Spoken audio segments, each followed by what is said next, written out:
감사합니다. 이 아침에 우리가 함께 받으실 하나님의 말씀은 구약성경 역대하입니다. 역대하 22장 10절에서 12절까지 말씀, 세 절의 말씀 찾아서 우리 함께 읽도록 하겠습니다. 제 성경책은 구약 685면에 있습니다. 역대하 22장 10절에서 12절까지의 말씀. 다 찾으셨으면 제가 한 절, 우리 성모님께서 한 절, 그리고 우리 12절은 우리 다 같이 한 목소리로 읽도록 하겠습니다. 제가 먼저 10절을 읽겠습니다. 아하시아의 어머니 아달랴가 자기의 아들이 죽은 것을 보고 일어나 유다 집의 왕국의 씨를 모두 진멸하였으나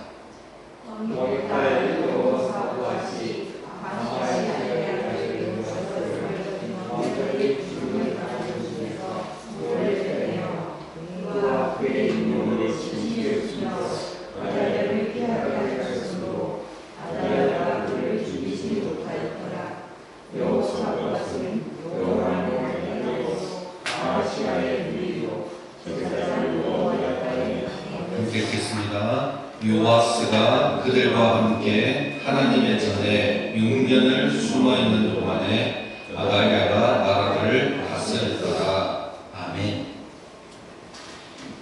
여호사밧이라는 여인에 대해서 우리가 함께 말씀을 나누고 또 은혜를 좀 받고자 합니다. 성경에서 거의 잘 알려지지 않고 언급되지 않는 여인입니다. 이 여인이 지금 어떤 여인이고 이 상황이 어떤 상황인지 우리가 잠깐 나누고 이제 이렇게 말씀을 좀 적용해 보고자 합니다. 지금 상황은 남유다 왕국이 다윗 왕 후에 지금 몇 세대밖에 지나지 않은 상황입니다. 그런데 그 다윗 왕후가 벌써 끊어질 위기에 처했습니다. 그때 하나님께서 이 성경에 몇 번 언급도 되지 않는 한 여인을 준비하시고 사용하십니다. 그 여인에 의해서 다윗의 후손과 그리고 그 왕가의 그 왕가와 하나님께서 맺은 이 언약이 보존이 되는 것입니다. 그 여인의 이름이 바로 여호사밧입니다. 오늘 역대하 말씀에서는 여호사밧이라고 나오지만 이 같은 사건을 다루고 있는 열왕기하 말씀에는 여호세바라고 나옵니다. 사람 이름도 제 이렇게 통일이 잘 안 돼 있을 정도로 어찌 보면 누군지 잘 알려지지 않는 거예요. 하지만 하나님의 손에 귀히 사용되었죠. 이 여인의 이름은 성경에 딱 두 구절에 딱 3번만 언급이 됩니다. 그런데 제가 왜 자꾸 이런 얘기를 하냐면 가만히 우리가 생각해 보면 이 잘 알려지지 않는 이 여인이 믿음으로 용기를 내지 않았다면 지금 이 다윗의 후손으로 오신 예수 그리스도 메시아의 계보가 끊어졌을 겁니다. 또 이 여인을 지금 이제 앞으로 살펴보겠지만 이 여인의 이야기가 저한테는 참 이렇게 마음에 와닿았던 게 우리 보통 어떤 사람을 얘기할 때 그 사람의 상황과 배경과 자란 환경인 걸 너무나 중요하다고 얘기하잖아요. 진짜로 중요하거든요. 저도 그렇게 생각하고. 그런데 그것이 꼭 결정적이지만은 않다는 것이죠. 이 사람이 어떠한 길을 걸어오면서 그 자리에 섰을지라도 그곳에서 여전히 하나님의 공의와 의의 길을 선택할 수 있다는 것입니다. 그리고 그때에 하나님께서 그 선택을 참 기쁘게 받으시고 귀하게 얼마든지 사용할 수 있습니다. 이 여호사밧은 지금 보시면 아시겠지만 남유다 왕족입니다. 다윗의 후손 가운데 한 사람이에요. 할아버지가 누구냐면 남유다 왕 여호사밧입니다. 이 여호사밧이 성경 말씀을 보면 비교적 하나님을 잘 섬긴 유다 왕으로 나옵니다. 그럼에도 여호사밧조차도 여전히 우상 숭배를 허용하고 결정적으로 북이스라엘 왕이었던 아합과 동맹을 했습니다. 여러분 아합 왕은 많이 들어보셨잖아요. 이 열왕기서의 기록에서 역대기서의 기록에서 가장 악한 왕 중에 하나로 등장합니다. 그리고 여호사밧이 이 아합과 어떻게 보면 전략적 동맹이거든요. 당시의 정치적 상황을 봤을 때는 너무나도 이게 현명한 길이었었어요. 왜냐하면 북이스라엘이 굉장히 강성했던 시기였기 때문에. 그런데 이 동맹을 굳건하게 하기 위해서 어떤 일을 또한 추진을 하느냐, 자신의 아들 여호람과 남유다의 왕자와 그 다음에 북이스라엘의 아합과 이세벨의 딸입니다. 여기 이세벨의 딸입니다. 이 아합 이세벨은 우리 엘리야 사건에서 잘 알려져 있잖아요. 그 딸인 아달랴를 정략격으로 시켜요. 그렇게 해서 왕이 이제 됩니다. 아시아의 아들이었죠. 이 여호람이 왕이 되자 이게 우리가 너무 이미 그림이 그려지잖아요. 아주 적극적인 그 북이스라엘의 영향으로 바알 숭배를 적극적으로 남녀도 받아들이게 됐습니다. 그리고는 성경 말씀에 보면 여호와께서 보시기에 악을 행하였다.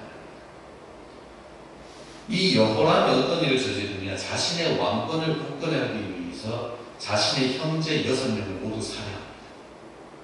하나님께서 기뻐하시지 않는 모양입니다. 이에 선지자 엘리야가 글을 보내요.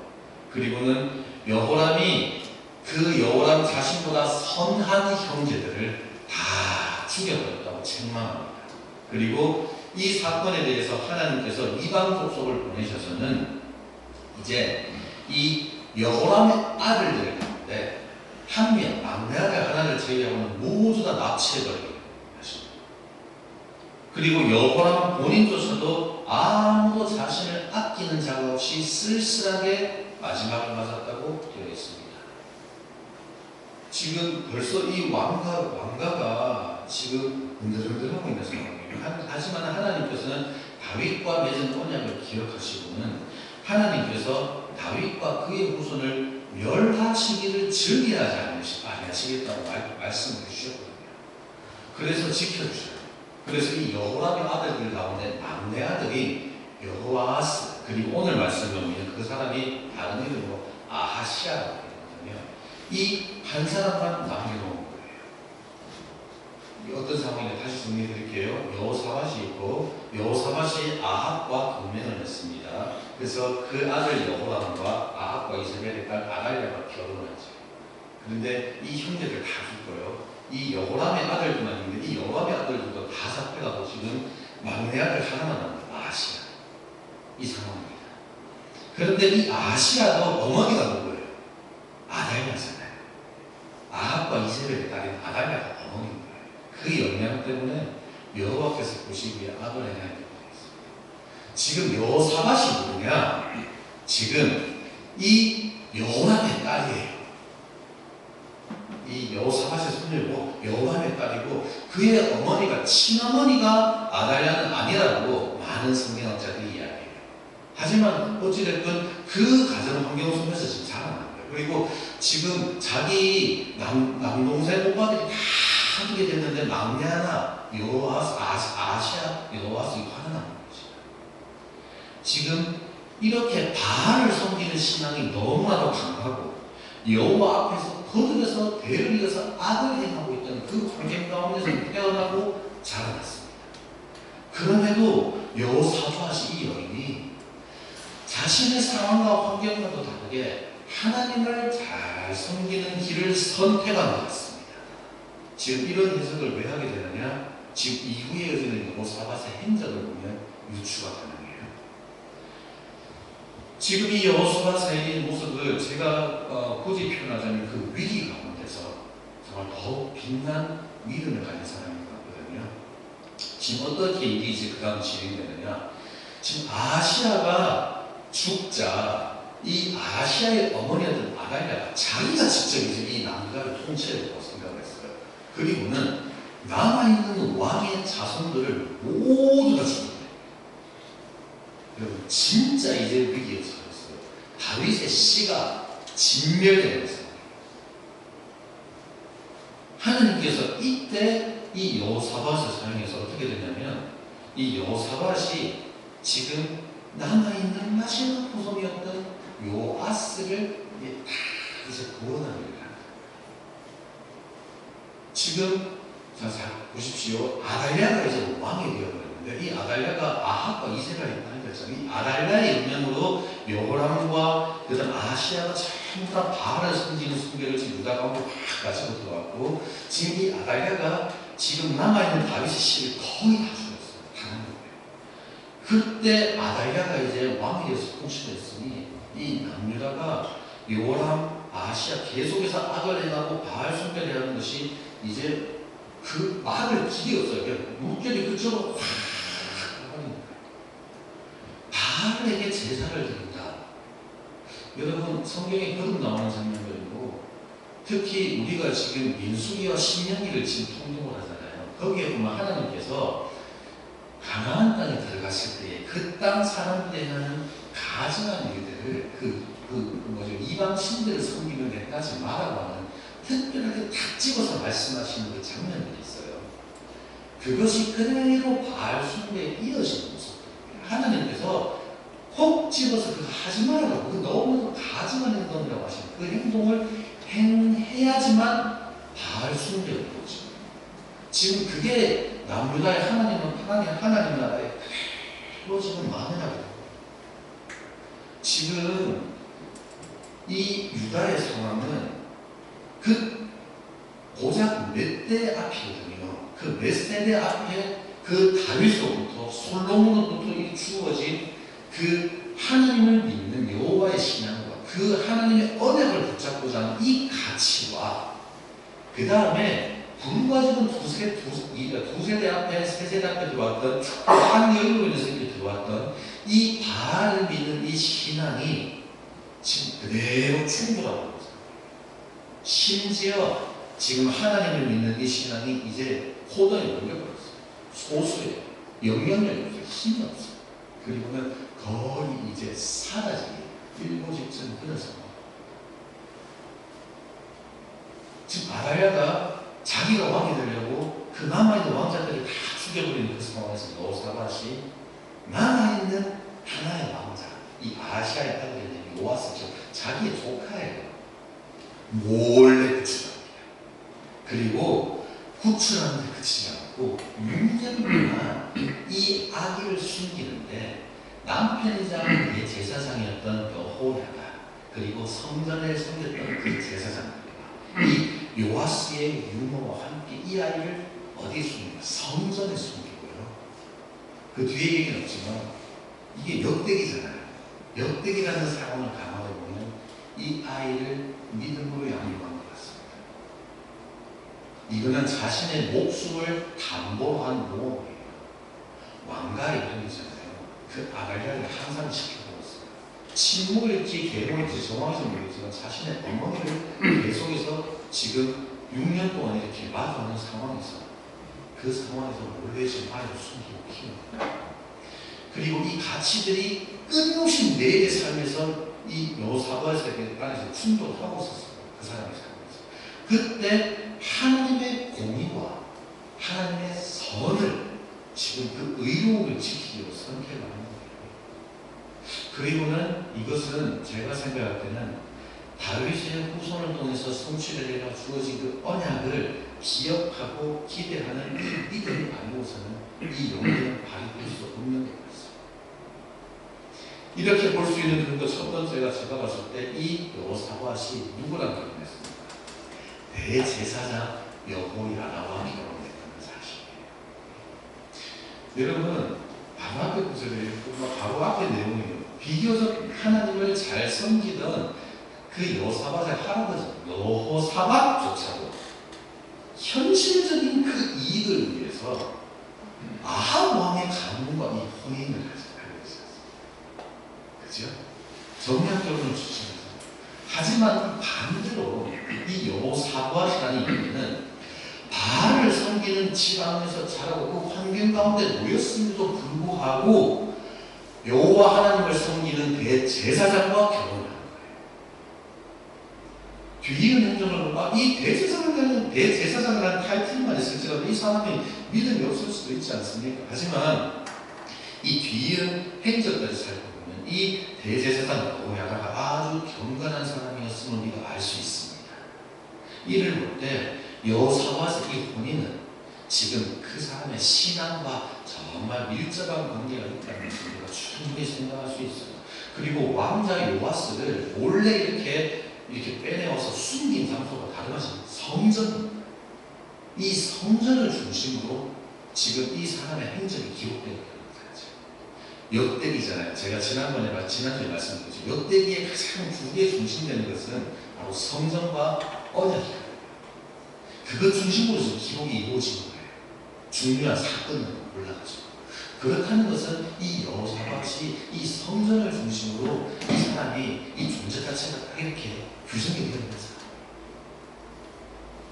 그래서 지금 뒤에 이 요아스가 이제 복권이 되는 이 기록들이 나오는데요. 그 기록을 보면 열왕기서에서는요, 군사적인 지금 이렇게 기록이 나서 백부장 이렇게 군인들이 다 기록되어 있는데, 이 역대기에서는 누가 기록되어 있냐? 제사장들, 레위인들, 이 성전을 섬기는 사람들이 이 요아스를 통해서 다시금 다윗 왕가를 회복하는 것뿐이에요. 그 시각이 중심으로 있어요.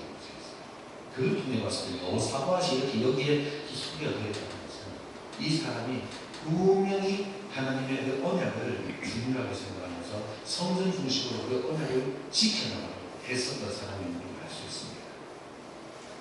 지금 그렇게 6년 동안 지금 왕자 요아스를 숨기면서 동시에 제사장 여호야다를 중심으로 지금 이 왕권 복귀 계획이 차근차근 준비되고 진행됩니다. 그리고 이어지는 역대하 23장을 보면 제사장과 레위인과 그 다음에 이들을 따르는 군인들과 백성들을 포함해서 신중하고 주도면밀하게 이 계획이 싹 실행되고요. 그 결과 지금 아달랴가 이렇게 왕위를 잃고 쫓겨나고 죽임을 당하면서 모든 백성들이 기뻐하고 즐거워하는 가운데 이 어린 왕자 요아스가 유일하게 남아있는 그 왕자가 왕이 온다는 거예요. 그리고는 여호야다는 즉각적으로 그 아달랴를 죽이고 바알을 섬기는 그 신당을 다 부숴버리고 그 다음에 그 가운데 섬기는 제사장들도 다 죽여버리고요. 누가 죽여버려요? 엘리야의 그 사건과 너무나 비슷하죠. 그리고는 하나님을 섬기는 성전을 다시금 수리하고 보수하고 회복시키고 그곳에서 제사를 다시금 회복시키고 그게 이 대제사장 여호야다가 하는 겁니다. 그리고는 남유다 가운데 평화가 이루어집니다. 그리고는 뭐라고 성경이 역대기에 기록됩니다. 이 대제사장 여호야다가 살아있는 동안에는 이 대제사장 여호야다가 살아있는 동안에는 그 요아스, 남유다 왕 요아스가 이 여호야다의 도움, 하나님 앞에 정직하게 행했다 라고 되어 있어요. 그리고 여호야다 이 사람에 대해서도 이스라엘과 하나님과 성전에 대해서 선을 행했다. 이스라엘과 하나님과 성전에 대해서 선을 행했다. 하나님 보시기에 참 좋은 모습을 보이는 거죠. 이것을 통해 봤을 때 제가 이렇게 해석을 하는 거예요. 여호야다와 그의 아내 여호사밧은 분명하게 다윗 왕국을 통한 하나님의 언약의 성취, 이것에 대해서 분명한 믿음을 가지고 살아왔던 인물이었어요. 그리고 이 하나의 사건, 작은 사건 같지만 진짜 아달랴가 다윗의 씨를 진멸하려고 했던 이 사건, 이 한 여인의 정말 반가운 이 용기 있는 행동을 통해서 이 언약이 계속해서 지켜질 수 있게 되는 거죠. 그래서 저는 성경의 이 뒤에 선지서에서 이사야서 같은 데서 뭐 다윗의 후손이 다윗의 씨나 다윗의 씨가다 이런 말들이 나올 때마다 계속해서 이 여호사밧이 생각나요. 하나님께서 이 한 여인을 사용하셔서 정말 그 언약을 계속해서 지키셨구나. 적용을 해볼 때 두 가지를 생각합니다. 첫 번째, 신속하게 그리고 신실하게 라는 표현이 있어요. 이걸 라틴어에서 나오는 표현인데, 비록 지금 여호사밧이 성경에서 조금 몇 번 언급되지만 지금 이 여인의 이 믿음의 행위가 구원사의 물줄기를 완전히 바꿀 수 있는 영향력을 지금 행사하는 겁니다. 이 여인의 믿음을 지금 이 여인의 믿음이 보이는 특징을 잘 표현하는 두 단어인 것 같아요. 신속하게 그리고 신실하게. 죄악이 완전히 횡행하던 그 시기였습니다. 그때 하나님 나라가 위기에 닥치는 그 순간이 왔을 때 그녀 앞에 선택의 순간이 있습니다. 이때 여호사밧이 행동한 이 믿음의 의미는 신속함입니다. 스위프트라는 거죠.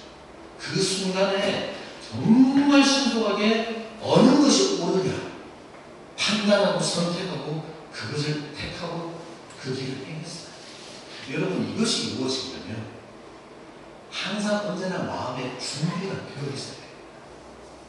그래야지만 그 순간에 신속하게 옳은 길을 판단하고 선택을 할 수가 있어요. 평상시에 항상 하나님 앞에서 그 공의가 무엇인지 선한 길이 무엇인지에 대해서 깊은 묵상이 있었던 사람이 아니라면 이거 참 쉽지 않은 일이에요. 그리고 또 하나가 단순히 단 한 번의 한순간의 순종만이 아니잖아요. 6년 동안 이 6년 동안에 그 아달랴의 통치가 지금 으르렁거리고 있는 그 상황 가운데서 신실하게 하나님의 약속의 때를 기다리며 충성스럽게 오래 참으면서 지금 어린 요아스를 성전에 숨겨서 양육하는 일에 최선을 다하는 것 같아요. 이 신실함이, 꾸준함이, 이 충성스러움이, 이 변하지 않음이, 이 성실함이 있었다. 벌써 이 여호사밧의 행적에 대해서 얘기할 때 우리 지난주에는 나누었던 여호와의 선하심과 인자심과 성실하심과 할 때 이 지금 모습들이 이렇게 막 오래되지 않으십니까? 이 땅에 살면서 우리 성도들에게 참 믿음의 결단이 요구되는 순간들이 있습니다. 그때 우리가 보여야 될 믿음의 모습이 이런 것 같습니다. 신속하게 그리고 신실하게. 그리고 이것을 하기 위해서는 우리가 평상시에 항상 준비되는 모습이 있어야 되는 것입니다. 또 한 가지 적용적으로 생각해 봤을 때 참 이게 참 큰 은혜가 되고 위로가 되는 것이에요. 한 사람의 그 믿음의 순종으로 하나님께서 그걸 들어 사용하셔서 하나님 나라를 지키고 보존하시는 것이에요. 많은 수의 사람도 아니고 요란하거나 거창한 일도 아닙니다. 한 여인이 정말 믿음과 순종으로 조용하게 사람들 모르게 해요. 그런데 그걸 통해 하나님께서 역사하시는 걸 볼 수 있어요. 한번 보십시오. 여호사밧은 그 사람이 자라온 환경이나 출신 배경으로 규정할 수 있는 게 아닙니다. 우리 보통 그렇게 마음속으로 생각하는 경우도 많지 않습니까? 하지만 그게 큰 영향을 미치는 건 맞아요. 하지만 결정적이진 않다는 것이죠. 이걸 통해 보면 우리 한국 교회사에서 우리 믿음의 가정들이 다 할 수밖에 없는 고백들이에요. 우리를 규정하는 것은, 여호사밧을 규정하는 것은 그 환경이 아니고 그 배경이 아니라 그 사람의 마음속에 단단하게 자리한 여호와 하나님을 신뢰하고 경외하는 그 믿음입니다. 그렇기에 그 불의와 죄악을 직면했을 때 이 사람이 자신의 배경이 아니라 자신의 상황이 아니라 그 마음 안에 있었던 그 믿음을 위해서 그 자기를 둘러싼 그 상황과 환경을 두려워함으로 침묵하고 외면하지 아니하고 오히려 하나님께서 기뻐하시는 공의와 그 인자함을 용기 있게 행할 수 있는 것입니다. 그렇게 여호사밧의 모습을 보면 너무나도 자연스럽게 그 미가서 6장에 말씀이 나옵니다. 미가 선지자가 이렇게 얘기를 하죠. 그때 하나님께서 주시는 응답이었죠. 내가 무엇을 가지고 여호와 앞에 나아가며 높으신 하나님께 경배할까? 내가 번제물로 일견된 송아지를 가지고 그 앞에 나갈까? 여호와께서 천천의 수양이나 만만의 강물 같은 기름을 기뻐하실까? 내 허물을 위하여 내 맏아들 내 영혼의 죄로 말미암아 내 몸에 열매를 드릴까? 지금 이런 표현들이 참 우상숭배의 내용들과 참 이렇게 겹치는 거예요. 그런데 사랑아, 죽게 주께서 선한 것이 무엇임을 너에게 보이셨나니 여호와께서 내게 구하시는 것은 오직 정의를 행하며 인자를 사랑하며 겸손하게 내 하나님과 함께 행하는 것입니다.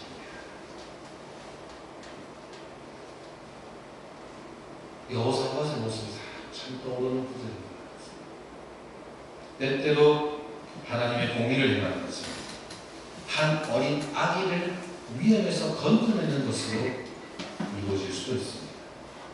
때때로 하나님의 공의를 행하고 인자를 행하는 것은 내 옆에 있는 동역자들과 긴밀하게 힘을 합쳐서 일하는 것으로 이루어질 수도 있습니다. 때때로는 하나님의 공의를 행하는 것은 내가 할 수 있는 모든 것으로 다 행하는 게 하나님께서 역사하시고 도와주실 것이니 조용히 참아 그 하나님의 때를 기다리는 것으로 이루어질 수도 있는 것 같습니다. 이것이 여호사밧을 통해서 하나님께서 자신의 언약을 지키고 보존하신 방법이 아닐까 생각합니다.